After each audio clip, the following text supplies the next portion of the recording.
तुम्हारी शख्सियत से ये सबक लेंगी नस्लें, वही मंजिल पर पहुंचा है जो अपने पांव चलता है। आपने देश के 20 करोड़ लोगों के लिए काम किया है, अभी 110 करोड़ लोगों के लिए काम आपने नहीं किया है। हमारे एक साथी थे, अब उन्होंने ऑर्बिट बदल ली।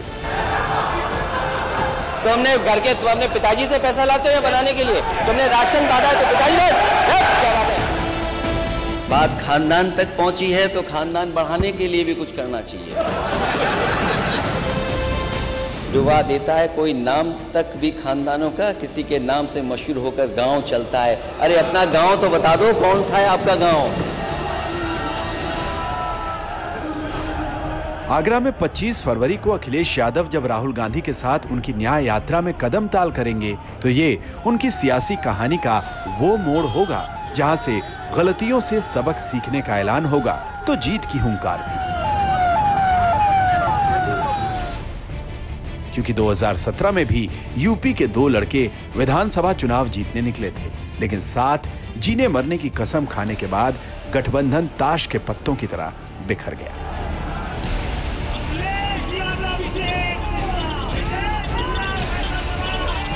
जैसे ही समाजवादी पार्टी ने और कांग्रेस पार्टी ने हाथ मिलाया, 1 सेकंड के बाद उत्तर प्रदेश में आंधी आ गई।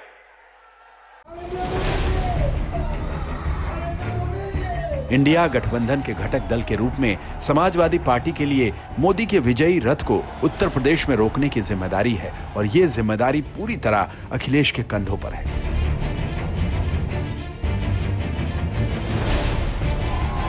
मुलायम सिंह जब जीवित थे तब 4 जून 2009 को उन्होंने अखिलेश यादव को उत्तर प्रदेश की कमान सौंपी थी, ये सोचकर कि नया खून पार्टी में नई ऊर्जा लाएगा। आप लोगों का सहयोग न मिलता तो इतनी बड़ी लड़ाई और इतना बड़ा स्पष्ट बहुमत समाजवादी पार्टी को नहीं मिलता। इसलिए जनता का धन्यवाद और आप लोगों का भी विशेष धन्यवाद। दिलचस्प ये कि जब 2009 लोकसभा चुनाव के बाद पार्टी की समीक्षा बैठक चल रही थी, तब राम गोपाल यादव ने अचानक सभी वरिष्ठ सदस्यों से पूछा कि क्या वो हैना मोंटाना को जानते हैं। दिग्गज नेता एक दूसरे का मुंह ताकने लगे। फिर उन्होंने ही जवाब दिया कि अखिलेश या उनके बच्चों से पूछिए तो वो फौरन बता देंगे कि हैना मोंटाना कौन है। दरअसल उस वक्त तय किया गया कि अब पार्टी में एक पीढ़ीगत बदलाव होना चाहिए। उत्तर प्रदेश की पूरी जनता को धन्यवाद। अखिलेश यादव के अलावा दूसरा युवा नेता कोई नहीं। अखिलेश ने यूपी में पार्टी को नए सिरे से मथना शुरू किया। अखिलेश जब 14-15 साल के थे तब तक मुलायम के मित्र और छोटे लोहिया के नाम से मशहूर जनेश्वर मिश्रा ने अखिलेश को राजनीति में आने के लिए कहा था। बरसों बाद मुलायम ने उन्हीं को अखिलेश का राजनीतिक गुरु बताया और जब अखिलेश यूपी के प्रभारी बने तो जनेश्वर मिश्र ने अखिलेश से कहा कि भले कुछ बड़े नेता साथ ना दें, लेकिन उन्हें काम करते रहना है और घबराना नहीं है।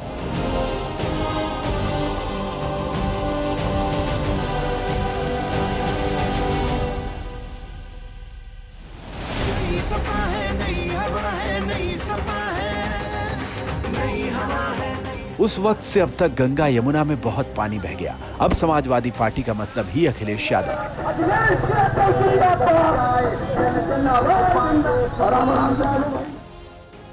अखिलेश भले खुद कभी कोई चुनाव नहीं हारे, लेकिन यह भी सच है कि 2012 के बाद उनकी पार्टी कोई बड़ा चुनाव नहीं जीत पाई। 2017 और 2022 के चुनाव में समाजवादी पार्टी बुरी तरह हारी, जबकि 2019 के लोकसभा चुनाव में तो पार्टी का प्रदर्शन 2014 के मुकाबले बेहद खराब था। इसी बीच निकाय चुनाव भी पार्टी हारी। ऐसे में 2024 का चुनाव अखिलेश यादव के लिए बेहद अहम है, क्योंकि इस प्रदर्शन की बुनियाद पर 2027 की लड़ाई को धार दी जाएगी। लेकिन जिस तरह ऐन चुनावों से पहले अखिलेश के कुछ साथी साथ छोड़ गए और कुछ के तेवर आक्रामक हैं, वो अखिलेश के लिए चिंता का सबब जरूर होंगे। की कथनी और करनी में अंतर है। वैचारिक मतभिन्नता के नाते मैंने समाजवादी पार्टी छोड़ी है। मतभेद हुआ है, मनभेद नहीं हुआ है। जब भी सही रास्ते पर आएंगे मैं उनका स्वागत करने की कोशिश करूंगा, लेकिन फिलहाल अभी वो रास्ते से भटके हुए हैं। मैंने अपने सभी दल के विधायकों से बातचीत की है और बातचीत कार्यकर्ताओं से की है और उसके बाद ये फैसला लिया। ये फैसले के पीछे ऐसा नहीं है कि कोई बड़ी प्लानिंग रही हो या बहुत समय से हम यही सोचे बैठे हों।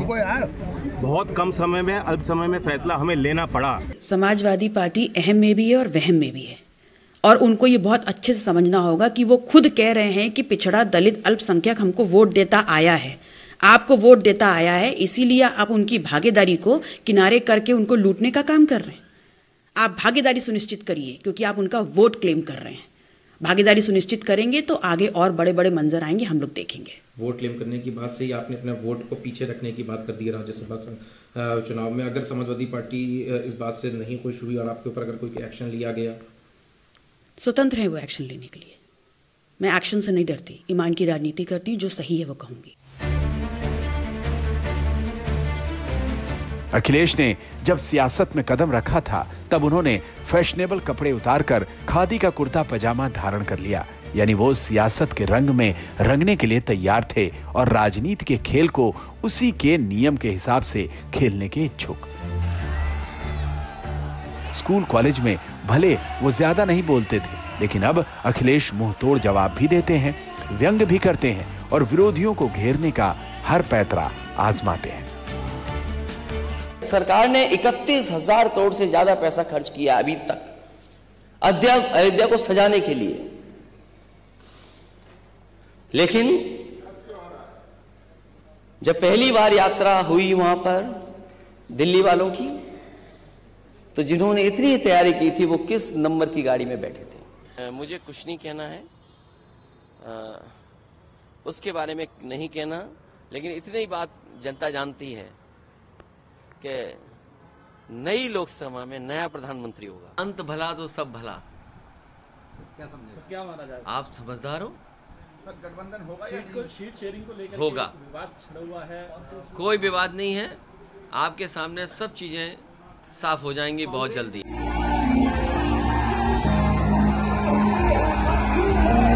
अखिलेश यादव राजनीति की बिसात पर अब हर चाल जानते हैं और इसीलिए उन्होंने कांग्रेस को आंख दिखाते दिखाते भी यूपी में 17 सीटें दे दी ताकि बीजेपी के खिलाफ मुकाबला किया जा सके।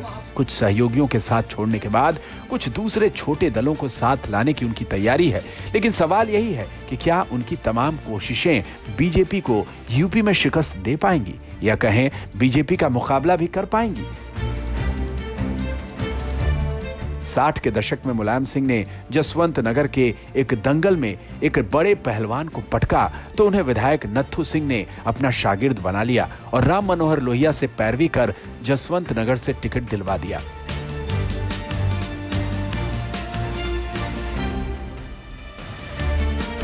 पचपन साल बाद मुलायम के बेटे अखिलेश यादव अब खुद टिकट बांट रहे हैं और तय कर रहे हैं कि कौन कौन सा उम्मीदवार जीत सकता है। ये सियासत में मुलायम सिंह परिवार के बढ़े कद की अलग कहानी है, लेकिन सच ये भी है कि इस रसूख का बड़ा इम्तिहान लोकसभा चुनाव में होना है। आज तक ब्यूरो।